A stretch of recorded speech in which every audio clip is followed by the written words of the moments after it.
Sébastien Lachose, je suis chef de service et adjoint au directeur de la police municipale de la ville d'Aubagne. Donc on va en profiter pour vous présenter notre nouvelle armurerie Exa-Coffre de l'hôtel de police.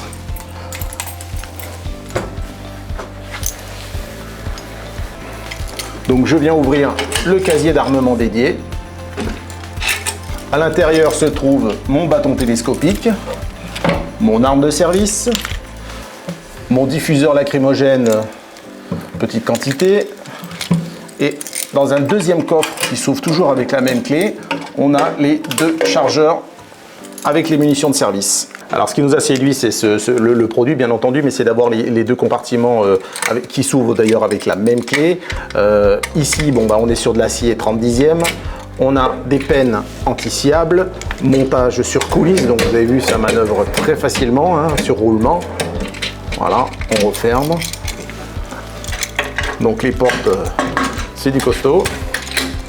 Alors chaque porte de coffre individuel est composée d'un lexan qui nous permet de voir à l'intérieur, donc ça c'est très important parce que ça nous permet de vérifier en qualité de responsable ou de chef de poste, de bien vérifier à l'intérieur si l'arme a bien été réintégrée. Et voilà, comme ça on peut travailler en toute sécurité. L'agent fait ses manipulations.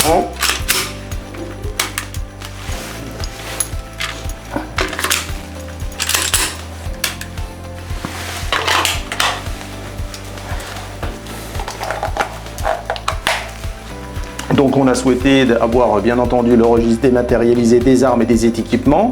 Donc c'est très simple, l'agent avec son badge RFID vient se loguer sur la tablette. On a l'intégralité du matériel qui peut être pris par l'agent en fonction de ses paramètres et de ses autorisations.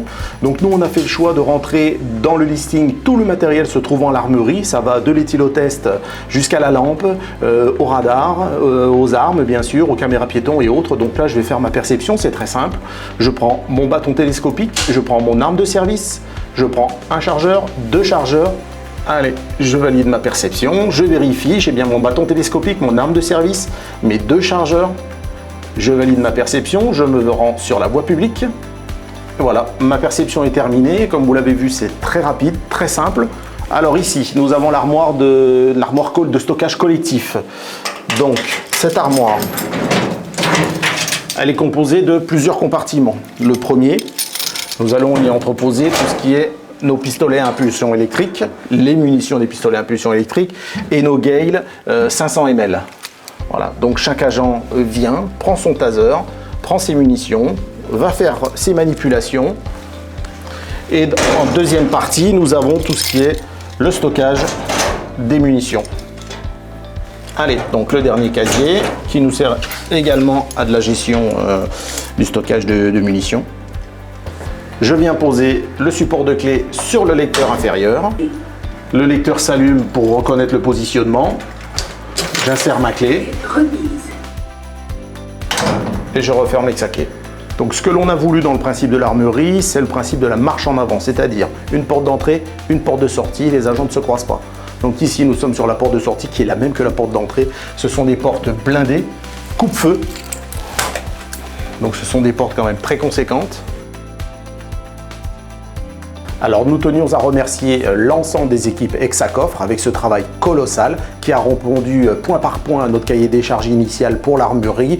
En complément, il y a eu également une consultation pour le blindage des parois de l'accueil, vitrage, parois et portes d'accès blindées. Dans la continuité de la pose des cloisons par balles, Exa-Coffre a également installé un système de sonorisation, des haut-parleurs installés à l'extérieur, des micros à l'intérieur, de façon à ce que les agents d'accueil et le public que nous recevons puissent communiquer dans de très bonnes conditions.